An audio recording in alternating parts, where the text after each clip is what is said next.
أعوذ بالله من الشيطان الرجيم. بسم الله الرحمن الرحيم. الحمد لله رب العالمين والعاقبة للمتقين والصلاة والسلام على سيد المرسلين أما بعد. فقد قال الله تعالى في القرآن الكريم: أعوذ بالله من الشيطان الرجيم. بسم الله الرحمن الرحيم. قد أفلح المؤمنون الذين هم في صلاتهم خاشعون والذين هم عن اللغو معرضون والذين هم للزكاة فاعلون والذين هم لفروجهم حافظون إلا على أزواجهم أو ما ملكت أيمانهم فإنهم غير ملومين فمن ابتغى وراء ذلك فأولئك هم العادون والذين هم لأماناتهم وعهدهم راعون والذين هم بشهاداتهم قائمون أولئك هم الوارثون الذين يرثون الفردوس هم فيها خالدون. அல்லாஹுக்கு இடங்களில் மிக பிரியமான இடமாகிய பள்ளி வாயிலில் இழைத்திக்காப்புடைய நியத்தோடு நிற காலத்தோடு வந்தமர்ந்து நல்ல விடயங்களை கேட்டு வாழ்வில் பல மாற்றங்களை ஏற்படுத்த வேண்டும் என்கிற நோக்கத்திலே வந்தமர்ந்திருக்கும் தர்ம இஸ்லாமிய சகோதரர்களே, எங்களை படைத்த இறைவனை எல்லா நேரங்களிலும் எல்லா கட்டங்களிலும் அஞ்சி பயந்து வாழும்படி முதலாவதாக எனக்கும் அப்பால் உங்களுக்கு நான் வசியத்தும் நசீகத்தும் செய்து கொள்கிறேன். ஒரு மனிதனுடைய வாழ்வில் உண்மையான வெற்றி, ஒரு உண்மையான இலக்கு என்னவென்றால், فَمَنْ زُحْزِحَ عَنِ النَّارِ وَأُدْخِلَ الْجَنَّةَ فَقَدْ فَازَ. யார் நரகத்தை விட்டும் தூரமாக்கப்பட்டு சொர்க்கத்திற்குள் நுழைவிக்கப்படுவாரோ அவர்தான் வெற்றியாளர் என்று அல்லாஹ் சுப்ஹானஹு வ தஆலா பல இடங்களில் குறிப்பிட்டிருக்கிறார். இன்னும் அதிகமான இடங்களில் சொர்க்கம் செல்வதை அல்லாஹ் ஃபகத் ஃபாஸ ஃபௌஸன் அஸீமா, பெரும் வெற்றி என்று குறிப்பிட்டிருக்கிறார். எனவே ஒரு முஸ்லிமுடைய இலக்கு என்னவென்றால், இந்த உலகத்திலே வாழுவதனூடாக நான் நரகத்தை விட்டும் தூரமாகி மேலான அல்லாஹ் தயார்படுத்தி வைத்திருக்கக்கூடிய சொர்க்கத்திற்குள் நுழைய வேண்டும் என்பதுதான் அனைத்து முஸ்லிம்களுடைய இலக்காக இருந்து கொண்டிருக்கிறது. எந்த மனிதன் இந்த இலக்கை புரியாமல் இந்த உலக வாழ்க்கை தான் என்னுடைய வாழ்க்கை என்று அவனுடைய அல்லாஹ்வுடைய கட்டளைகளை புறம் தள்ளி அவனுடைய மனோ இச்சையை இறைவனாக அஃபரஐத மன் இத்தஹத இலாஹஹு ஹவா, தன்னுடைய இறைவனாக தன்னுடைய மனோ இச்சையை யார் எடுத்துக்கொள்கிறானோ அவன் நரகம் நுழைவிக்கப்படுவான் என்கிற செய்தியை அல்லாஹ் குர்ஆனில் பல இடங்களில் குறிப்பிட்டிருக்கிறார். வஆஸரல் ஹயாத்தத் துன்யா ஃபைனல் ஜஹீம ஹியல் மஅவா. யார் இந்த உலக வாழ்க்கைக்கு முக்கியத்துவம் கொடுத்து இந்த உலக வாழ்க்கையை தேர்ந்தெடுத்துக் கொள்கிறானோ, மறுமை வாழ்வை விட்டு விடுகிறானோ, மறுமை வாழ்வுக்கு தேவையான கட்டளைகளை கடமைகளை புறந்தள்ளி புறக்கணித்து வாழ்கிறானோ அவனுடைய தங்குமிடம் நரகமாக இருக்கிறது என்று அல்லாஹ் குர்ஆனிலே சட்ட தெளிவாக குறிப்பிட்டிருக்கிறார். मेरे प्यारे दोस्तों, इस दुनिया में हम जिंदगी गुजर रहे हैं कि हमारे जिंदगी गुजरने से हमारा मिशन हदफ क्या है. अल्लाह कुरान में बताया, फमन ज़ुहज़िह अनिन नारी व उदखिलल जन्नत फक़द फ़ाज़. दोज़ख से दूर होकर बहुत प्यारे जन्नत में जो बंदा दाखिल करवाया जाएगा वही फौज है, वही कामयाब है. अल्लाह बहुत जगहों में बताया, जो बंदा दोज़ख से दूर होकर जन्नत में जाएगा वो फाज़ फौज़न अज़ीमा, वही बहुत बड़ा कामयाब होकर वो कामयाब कर लिया, कामयाब हो गया. अल्लाह ने इस तरह बहुत जगहों में बताया. इसके अलावा जो बंदा अपने मकसद को भूल होकर ये सिर्फ दुनिया के लिए ये दुनिया में मैं अच्छी तरह जिंदगी गुजारना है, इस फोकस से अपने असल फोकस को असल मिशन को भूल कर ये हयात दुनिया को ये दुनियावी जिंदगी को वो लोग इख्तियार करेगा. किस तरह इख्तियार कर रहा है? अल्लाह ने जो अहकामात हमको फर्ज किया, जो हराम से हम बचने के लिए हमको बताया, इसके अलावा सिर्फ दुनिया में फोकस करके वो जो बंदा जिंदगी गुजारा उसको हलाल हराम में फर्क नहीं, रिबा तिजारत बिजनेस उसमें फर्क नहीं, और वो जो अपने नफ्स को इलाह बनाकर वो जिंदगी गुजारा. अल्लाह ने कुरान में बताया किस तरह, अफरअयत मन इत्तखज़ इलाहहु हवा. अपने रब को किसको माना? अपने नफ्स को माना. उसका मतलब क्या है? हम अपना नफ्स किसी चीज को बताएगा वो सोच के बगैर, शरीयत के रूल से वो तोल के बगैर वो नफ्स जो बताएगा वो करेगा. इस तरह जो बंदा जिंदगी गुजारेगा, वह आखिरल हयात दुनिया, जो बंदा आखिरा को छोड़कर اللہ کا احکامات کو چھوڑ کر اس دنیاوی زندگی کو وہ جو بندہ اختیار کرے گا اس کا ٹھکانہ فَإِنَّ الْجَحِيمَ هِيَ الْمَأْوَىٰ، اس کا ٹھکانہ ہے دوزخ۔ اس لیے ہمارے اصل کامیابی جنت جانا ہے۔ یہ جنت جانے کے لیے یہ ہمارے اس دنیا میں بہت عمل ہے، وقت ہے، وقت کا اپرچونٹی ہے، لیکن ہر بندے کو نہیں ملتا۔ اس کے لیے کچھ ضوابط، شروط اور اس کے جو کچھ اسکلز اس کے پاس ہوگا وہی بندہ اس وقت کے لیے وہ کام کے لیے اختیار کر جائے گا۔ اسی طرح اللہ نے بھی جنت کسی بندے کو فری میں نہیں دے دے گا۔ اللہ نے قرآن میں بہت جگہوں میں بتایا جزاء بما كانوا يعملون، وہ لوگ عمل کیا، میں نے جو کچھ وہ لوگ اپنے عمل میں، کام میں، روزانہ میں کام کرنے کے لیے وہ میں نے جو بتایا اس کو وہ فالو کرنے سے وجہ سے، جو حرام کو چھوڑنے کے وجہ سے، حلال کو، جائز کو، فرض کو ادا کرنے کی وجہ سے میں نے اس کو یہ جنت اس کے ثواب میں دے دیا۔ اس طرح اللہ نے بہت جگہ میں بتایا تلک الجنت التی اورثتموها بما کنتم تعملون، یہ جو جنت آپ لوگوں کو ملا یہ کس وجہ سے؟ آپ لوگوں کے عمل کے وجہ سے، فرض کو ادا کرنے سے، حرام کو چھوڑنے کے وجہ سے۔ تلک الجنت التی نورث من عبادنا من کان تقیا، جو بندہ تقوی کا زندگی گزارے گا وہ جنت اس کو میراث میں ملے گا۔ اللہ اس طرح بہت جگہوں میں بتایا۔ پھر اس کے لیے ہم کو کیا چاہیے؟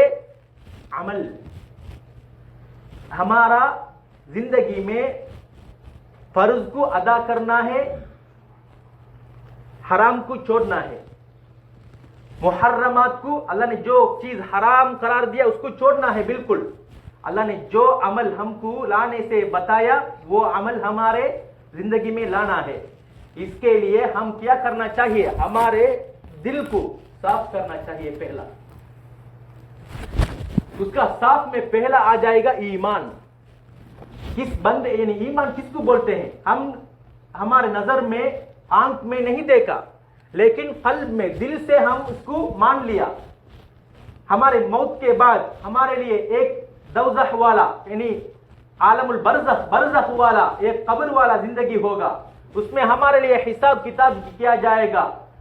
ہم اس میں کچھ دن، کچھ برس ہم اس میں رہنا ہے، اس کے بعد حساب اور عمل تولنا اور اسی طرح صراط پل کو پار کرنا اور اس کے بعد محشر میں کھڑا ہو کر رہنا۔ اس طرح بہت کچھ ہم نے ایمان لایا ہے۔ اگر اس طرح ہمارے ایمان یقین پکا ہو جائے گا اس کے بعد ہم کو جنت جانے کے لیے، دوزخ سے بچنے کے لیے ہم اس دنیا میں ہم ہمارے اعمالوں میں، ہمارے دنوں میں، ہمارے 24 گھنٹوں میں ہمارے آخرہ کے لیے بھی ہم کو ٹائم دینا آسان ہے۔ جو بندہ کسی چیز کا قدر سمجھتا ہے وہ چیز کو لینے میں، خریدنے میں وہ کوشش کرے گا۔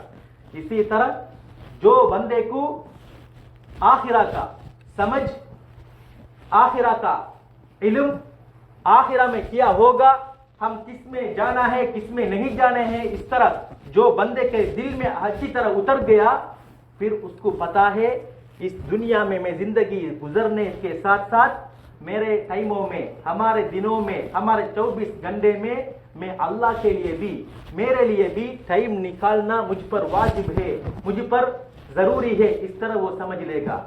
جو بندے کو ایمان میں گڑبڑ ہوگا وہ جو غیبی والا ہمارے آنکھ سے جو مخفی ہے وہ اس طرح چیزوں میں وہ یقین کمی ہوگا، پھر اللہ کے لیے جنت جانے کے لیے اس کو ٹائم نکالنا بہت مشکل ہوگا۔ اس لیے ہمارا ایمان یقین کو اچھی طرح کرنا ہے۔ اللہ نے سورۃ المومن میں پہلا کس طرح اللہ سورت کو شروع کر رہا ہے؟ قد افلح المؤمنون، مومن لوگ کامیاب ہو گیا۔ اللہ نے اس میں ہم کو بتا رہا ہے جو بندہ اعلی جنت الفردوس ہے उसमें जाने के लिए कुछ सिफात है, कुछ उसमें कुछ सिफात हो जाएगा। अगर ये सिफात उसमें है फिर वो जरूर जन्नतुल फिरदौस में दाखिल हो जाएगा। इसको अल्लाह ने कुछ सिफात इसमें इस सूरत के शुरू में जिक्र कर रहा है, लेकिन पहला किस तरह शुरू कर रहा है? क़द अफ़लहल मुमिनून, मुमिन लोग कामयाब हो गया। इसका पहला शर्त क्या है, पहला सिफत क्या है जन्नत जाने के लिए? ईमान। अल्लाह उसके बाद जिक्र कर रहा है अल्लज़ीना हुम फी सलातिहिम खाशिऊन, जो बंदा नमाज में शुऊर के साथ, मैं नमाज में खड़ा हो गया, मैं मस्जिद के अंदर हूं, मैं अल्लाह के लिए नमाज अदा करता हूं, मैं अल्लाह के साथ ताल्लुक में कर रहा हूं, अगर इस तरह सोच में वो नमाज में होगा वो बंदा कामयाब होगा। उसके बाद ये जन्नतुल फिरदौस के आखिर में जो अल्लाह ने बता रहा है उसमें भी नमाज का जिक्र है। इस सूरत में पहले देखेंगे, पहला अल्लाह ने क्या बताया? ईमान बताया, मुमिन लोग कामयाब हो गए। उसके बाद जिक्र किया नमाज में वो लोग शुऊर के साथ, यकीन के साथ, रूह के साथ अपना सोच, अपना बदन नमाज के साथ वो करेगा। उसके बाद उसके आखिर में अल्लाह भी वल्लज़ीना हुम अला सलातिहिम युहाफिज़ून, वो लोग पाबंदी के साथ नमाज अदा करेगा। इसमें हम देखना चाहिए पहला ईमान बताया और उसके बाद नमाज में खुशू, आखिर में कुछ सिफात जिक्र करने के बाद भी अल्लाह ने नमाज का जिक्र अदा किया। उसका मतलब क्या है? ईमान के बाद हमारा दिल में ये सारा यकीन के बाद पहला जो जाहिर होने वाला जाहिर अमल क्या है? वो नमाज है। अगर नमाज नहीं है फिर वो ईमान में यकीन नहीं है, ईमान कमी का अलामत है। जो बंदा नमाज अदा नहीं करेगा, जो बंदा खुशू के साथ नमाज नहीं अदा कर रहा है, वो वैसे आता है वैसे कुछ बंदों को आदत बन जाता है, मस्जिद के आना जाना, नमाज पढ़ना आदत बन जाता है, लेकिन ये आदत शुऊर के साथ बनाना चाहिए। अगर ये शुऊर के साथ हो गया फिर वो कामयाब होगा। अल्लाह दूसरे सूरतुल माउन में क्या बताया? फवैलुल लिल मुसल्लीन, नमाज जो अदा कर रहे हैं उन लोगों को जहन्नम मिल जाए।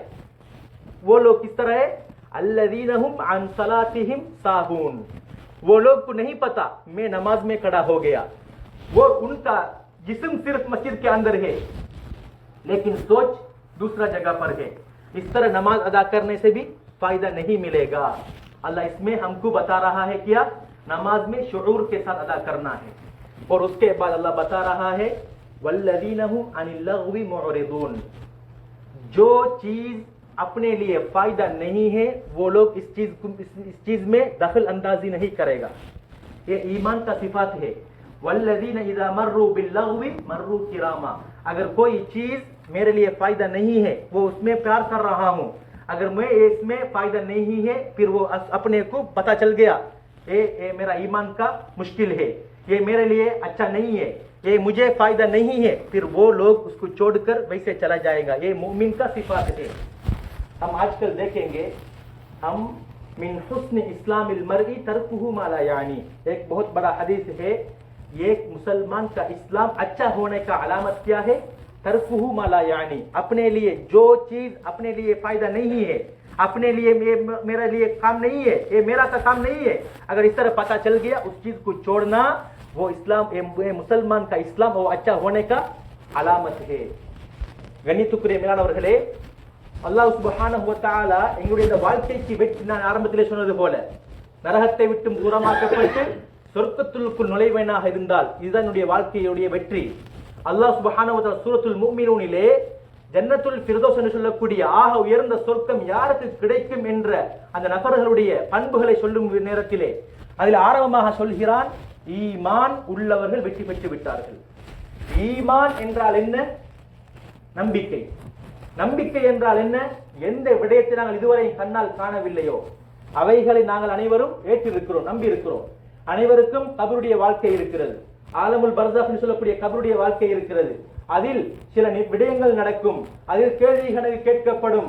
அது நல்லவை, நான் நல்ல அமல் செய்திருந்தால் நல்லதாக மாறும், சொர்க்கமாக மாறும்.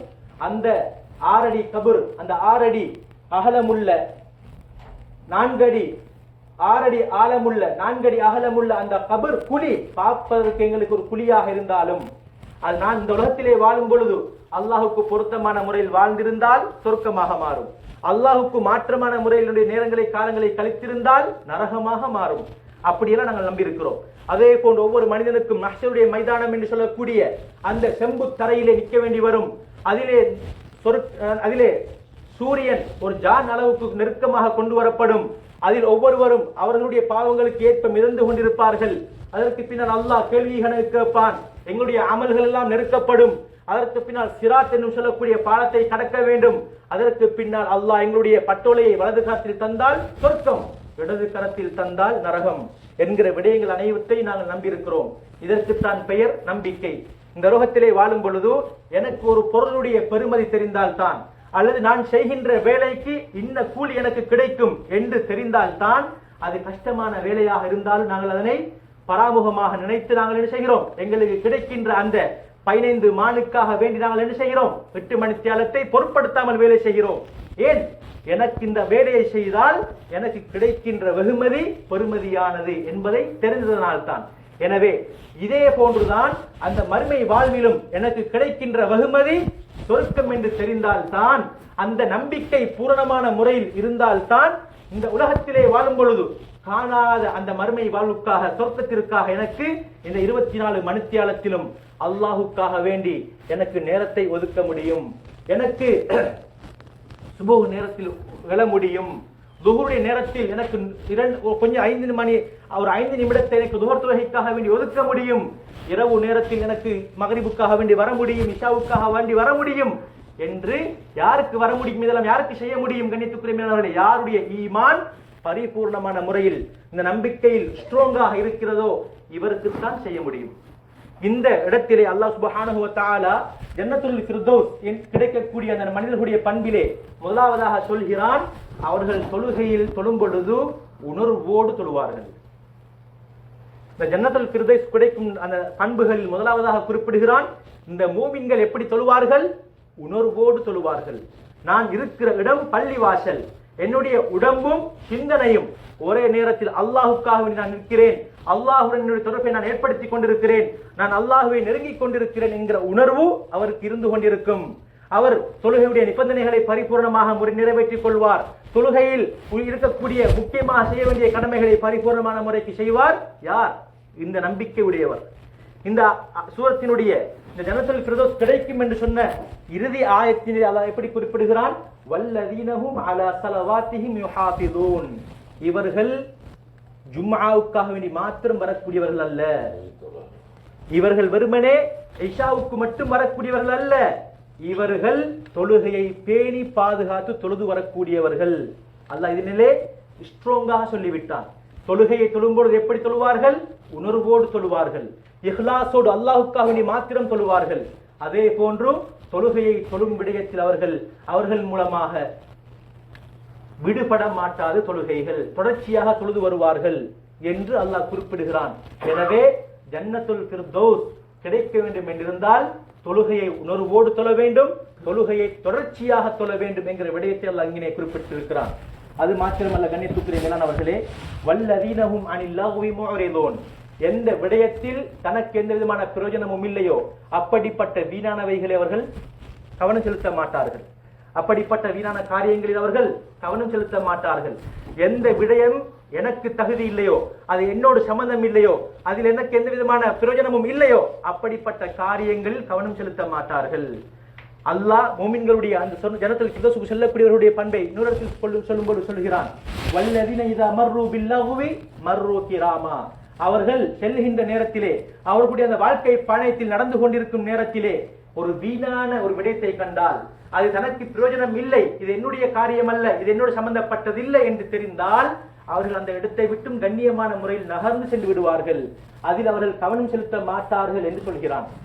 அதே போன்று நபி ஸல்லல்லாஹு அலைஹி வஸல்லம் சொன்னார்கள், மின் ஹுஸ்னி இஸ்லாமில் மர்இ தர்குஹு மா லா யானி. ஒரு முஸ்லிம் அவனுடைய இஸ்லாம் அழகு பெற வேண்டும் என்றிருந்தால் அவனுக்கு அவசியம் இல்லாத விடயத்தில் கவனம் செலுத்தக்கூடாது. அவனுக்கு அவசியம் இல்லாத விடயத்தில் அவர் கவனம் செலுத்தக்கூடாது. இவ்வாறு கவனம் செலுத்தாமல் இருப்பது அவனுடைய இஸ்லாம் அழகு பெறுவதற்கு ஒரு அடையாளம். கணித்துக்குரிய மேலானவர்களே, என்று பார்க்கலாம். இன்று தனக்கே பலவிதமான பிரச்சனைகள் இருக்கத்தக்கன சில பேர் மற்றவர்களுடைய விடயங்களில் கவனம் செலுத்தி அதில் குறைகளை கண்டு அந்த குறைகளை மற்றவர்களுக்கு மத்தியில் பரப்பக்கூடிய அந்த விடயத்தை குறிப்பிட்ட நபர்களிடம் சொல்லாமல் அந்த சின்ன விடயத்தை ஊதி பெருசாக்குகின்ற பல விளைவுகளை ஏற்படுத்தக்கூடிய எத்தனையோ கர்ம காரியங்களை பார்க்கிறோம். இப்படிப்பட்ட விடயங்களுடைய விடயத்தில் அல்லாஹ்வும் நபி ஸல்லல்லாஹு அலைஹி வஸல்லம் பல முறை எச்சரித்திருக்கிறார்கள். எந்த ஒரு மனிதன் மற்றவர்களுடைய விடயத்தில் கவனம் செலுத்த தொடங்குவானோ அல்லாஹ் அவனுடைய விடயத்தில் கவனம் செலுத்த தொடங்குகிறான். ஒரு மனிதன் இருக்கிறான் அவன் தன்னுடைய விடயத்தில் கவனம் செலுத்திக் கொண்டிருக்கிறான். அவன் செல்கின்ற பாதையில் அவனுடைய இலக்கில் பயணித்துக் கொண்டிருக்கிறான். அல்லாஹ்வுடைய சில நேரம் மனிதன் என்ற அடிப்படையில் தவறுகள் நடக்கும். அல்லாஹ் அதனை பெரிதுபடுத்த மாட்டான். எப்போது இப்படிப்பட்ட அந்த மனிதன் மற்றவர்களுடைய விடயத்தில் கவனம் செலுத்துவானோ, மற்றவர்களுடைய குறைகளை தேடுவதை தனது வேலையாக ஆக்கிக் கொள்வானோ, அல்லாஹ் என்ன செய்வான் தெரியுமா? அந்த மனிதனுடைய ஒவ்வொரு செயற்பாட்டையும் கணக்கில் எடுப்பான். அது சிறிய விடயமாக இருந்தாலும் அல்லாஹ் அதனை என்ன செய்வான்? பெரிதுபடுத்துவான். எனவே கணித்துக்குரிய மேலானவர்களே, இப்படிப்பட்டவர்கள் தான் சொர்க்கம் செல்வார்கள். உண்மையான ஈமான் உறுதி மறைமானவைகளை விட்டு மறைமான விடயங்களை அழகான முறையில் ஆழமான முறையில் நம்பிக்கை வைத்திருப்பார்கள். அதே போன்று தொழுகையை தொழும் பொழுது உணர்வோடு தொழுவார்கள். அதே போன்று தொழுகையை பேணி பாதுகாத்து தொழுது வருவார்கள். அது மாத்திரமல்ல கணித்துக்குரிய மேலானவர்களே, அவர்கள் பொய்யான விடயங்கள், பொய் கூறுவது, பொய் சாட்சி சொல்வது, உடன்படிக்கையை மீறுவது போன்ற மோசமான விடயங்களை விட்டு தவிர்த்து கொள்வார்கள். அவனை நம்பினால், ஒரு விடயத்தை நம்பி பொறுப்பு கொடுக்கப்பட்டால் அந்த நம்பி கொடுக்கப்பட்ட அந்த விடயத்தை அழகான முறைக்கு செய்து முடிப்பார். உடன்படிக்கையை அழகான முறைக்கு நிறைவேற்றுவார். நம்பப்பட்ட விடயத்தில் அவருடைய நம்பிக்கையை வெளிப்படுத்துவார். இதற்கு மாற்றமாக எந்த மனிதன் வாழ்வானோ அவன் ஜன்னத்துல் ஃபிர்தௌஸ் செல்வதற்குரிய தகுதியானவன் கிடையாது. வல்லதீனஹும் லிஅமானாத்திஹிம் வஅஹ்திஹிம் ராஊன், அவர்களுடைய நம்பிக்கையையும் அவர்களுடைய அந்த அமானிதத்தையும் உடன்படிக்கையும் அவர்கள் நிறைவேற்றுவார்கள். அது மட்டுமல்ல, அவர்களுடைய அபத்தை பாதுகாத்துக் கொள்வார்கள். அவர்களுடைய அபத்தை, பார்வையை, மோசமான ஹராமான விடயங்களை விட்டும் பாதுகாத்துக் கொள்வார்கள். எந்த பார்வை, எந்த தொடுதல் ஹராமான விபச்சாரத்தின் பக்கம் விட்டு செல்லுமோ அப்படிப்பட்ட பார்வை தொடர்புகளை அவர்கள் புறக்கணித்து விடுவார்கள். எப்படி இந்த மனிதன் வாழுவானோ அப்பொழுதுதான் உலாயிக்கஹுமுல் வாரிசூன், இவர்கள் அனந்தரம் பெறக்கூடியவர்கள், ஒரு விடயத்தை அவர்கள் பெறக்கூடியவர்கள். எதனை? அல்லதீன யரிசூனல் ஃபிர்தௌஸ், சொர்க்கங்களிலேயே மிக சிறந்த சொர்க்கம். அந்த சொர்க்கத்திற்கு மேலாகதான் அல்லாஹ்வுடைய அர்ஷ் இருக்கிறது. அப்படிப்பட்ட உயர்ந்த சொர்க்கத்திற்கு செல்வார்கள். எப்படி இருப்பார்கள்? ஹும் ஃபீஹா காலிதூன், அந்த சொர்க்கத்திலே அவர்கள் நிரந்தரமாக இருப்பார்கள். எனவே இந்த சொர்க்கம் எங்களுக்கு கிடைக்க வேண்டும் என்றிருந்தால் நாங்கள் ஒவ்வொருவரும் நிச்சயமாக இந்த மேற்கூறிய பண்புகளை என்னுடைய பண்பாக ஆக்கிக் கொண்டால் மாத்திரம்தான் அந்த ஜன்னத்துல் ஃபிர்தௌஸிற்குள் நுழைய முடியும். இது அப்படி நான் என்னுடைய இந்த பண்புகளில் நான் ஏற்கனவே சொன்ன ஈமானுடைய விடயத்தில், தொழுகையுடைய விடயத்தில், அபத்தை பாதுகாக்கின்ற பார்வையை பாதுகாக்கின்ற விடயத்தில், அதே போன்று உடன்படிக்கையை வாக்குறுதிகளை நிறைவேற்றுகின்ற விடயத்தில், வீணான விடயங்களை புறக்கணித்து வாழ்வதில் இந்த விடயங்கள் குளறுபடி இருக்குமாக இருந்தால், இந்த குவாலிஃபிகேஷன்களில், இந்த தகமைகளில் ஏதாவது ஒன்று குளறுபடியாக இருக்குமாக இருந்தால் அந்த மனிதனுக்கு சொர்க்கம் செல்ல முடியாது என்பதை நாங்கள் ஒவ்வொருவரும் நினைவில் வைத்துக் கொண்டு இந்த மேற்கூறிய விடயங்களில் எங்களுடைய பண்புகளை அழகான முறைக்கு ஆக்கிக் கொள்வதற்கு நாங்கள் அனைவரும் முயற்சி செய்வோமாக. அல்லாஹ் நம் அனைவருக்கும் இந்த கர்ம காரியங்களை செய்வதற்கு, இந்த பண்புகளை எங்கள் ஏற்படுத்திக் கொள்வதற்கு நம் அனைவருக்கும் அல்லாஹ் தௌஃபீக் செய்வானாக. मेरे प्यारे दोस्तों, मैं पहले बताया ये जन्नतुल फिरदौस मिलने के लिए हमको क्या चाहिए? पहला पक्का ईमान चाहिए. उसके बाद जो नमाज अदा करते हैं वो शुऊर के साथ अदा करना है. उसके बाद ये नमाज में हम दवाम दिखाना है, यानी रोज पाबंदी के साथ ये 5 वक्त नमाज अदा करना है. और उसके बाद जो मेरे लिए फायदा नहीं है उस चीज को मैं छोड़ना है, उसमें मैं दखल अंदाजी नहीं करना है. उसके बाद अल्लाह क्या बताया? वल्लज़ीना हुम लिअमानातिहिम वअहदिहिम राऊन, जो बंदा मुझे एतिमाद करके एक चीज मेरे अमानत के दार मुझे दे दिया, ये अमानत को मैं पूरा करना है. मैं एक बंदे को वादा दे दिया, ये वादा को मैं पूरा करना है. जो शहादा करना है उसमें सच के साथ शहादा करना चाहिए, शाहिद बनाना चाहिए. और इसी तरह हमारे फर्ज को ہمارے اپنی یہ چیز کو ہم عورت گاہ کو میں حفاظت کرنا ہے زنا سے، اور اسی طرح میرا آنکھ نظر کو جو بد نظر سے میرا آنکھ کو بچانا ہے، اور میرا سوچ کو یعنی گندگی چیز سے سوچ سے نکالنا ہے۔ اللہ نے یہ سارے چیز ہم کر لیا پکا کے ساتھ، اس کے بعد میں اس کے بدلے میں ہم کو کیا ملے گا؟ اولئک هم الوارثون، وہی لوگ ہیں وراثت ملنے والا لوگ ہے۔ کیا چیز وراثت میں مل جائے گا؟ الذین یرثون الفردوس، جنت الفردوس ان کو وہ مل جائے گا۔ اگر میں نے جو بتایا جو کوالیفیکیشن صفات، اس میں کوئی میں کمی ہو جائے گا، اللہ اس بندے کو جنت الفردوس نہیں دے دے گا۔ کوالیفیکیشن میں کمی ہے، اس کے وجہ سے وہ دوزخ جانا پڑے گا، پھر اس کو جہنم میں اللہ صفائی کر کے اس کے بعد جنت دے دے گا، لیکن وہ جنت بھی جنت الفردوس نہیں ہے۔ وہ بندہ جنت الفردوس میں کس طرح زندگی گزارے گا؟ ہم فیہا خالدون، وہ دوامن ابد الآباد، ہر دن کبھی بھی جنت سے باہر نہیں نکالا جائے گا، اس میں وہ ابد الآباد زندگی گزارے گا۔ اگر ہم اس کے شوق میں ہیں، ہر بندے کا دل میں شوق ہے میں جنت جانا ہے، لیکن یہ جنت جانے کے لیے پہلا چیز ہمارے لیے ایمان پورا کرنا ہے، ایمان کو پکا کرنا ہے۔ اس وجہ سے ہمارے ایمان پکا ہو جائے گا، پھر یہ سارے ظاہر والا چیز یہ زندگی میں، یہ دنیاوی زندگی میں یہ اللہ نے جو صفات بتایا، یہ صفات ہمارے لیے اوپر میں یعنی کرنے میں، یہ صفات لینے میں ہمارے لیے مشکل نہیں ہوگا۔ اس لیے ہم سب کوشش کرنا ہے ہمارا ایمان کو پکا کرنے کے لیے، اور اسی طرح میرا نماز اچھا ہونے کے لیے مجھ سے نہیں چھوڑنا چاہیے، کسی ٹائم بھی ایک وقت بھی نہیں چھوڑنا چاہیے، اور اسی طرح حقوق العباد میں ظلم، جھوٹ، جو امانت داری کے خلاف کرنا، یہ سب چیزوں سے ہم نکال کر دور کر کے ہم زندگی گزارنا ہے، اور اسی طرح خاص طور پر ہمارے شرم گاہ کو حفاظت کرنا ہے، اور ہمارے آنکھ کا نظر اور سوچ، یہ سب کو جو ہمارے لیے حق نہیں ہے، صرف ہمارا حق ہمارا بیوی ہے، اس لیے اس کے ہٹ کر دوسرے چیزوں میں، دوسرے عورتوں میں ہم یہ دخل اندازی نہیں کرنا چاہیے۔ ہم اپنے آپ کو زنا سے بچنا ہے، آنکھ کا بھی زنا کا حصہ ہوگا۔ یہ کس طرح؟ ایک عورت کو مجھے پتہ چل گیا یہ میرے لیے جائز نہیں ہے، جو ویسے انداز آنکھ چل گیا تو اللہ اس کے لیے معاف ہے، اس کے بعد اس کو پتہ چل گیا یہ عورت میرے لیے حق نہیں ہے، پھر وہ اس کے بعد وہ دیکھ رہا ہے، اللہ اس ٹائم اس کو گناہ لکھے گا۔ یہ گناہ کس کے حصے میں ہے؟ زنا کے حصے میں ہے۔ اللہ سبحانہ وتعالی ہم سب کو یہ سب چیزیں فالو کرنے کے لیے توفیق عطا فرما۔ وآخر دعوانا الحمدللہ رب العالمین۔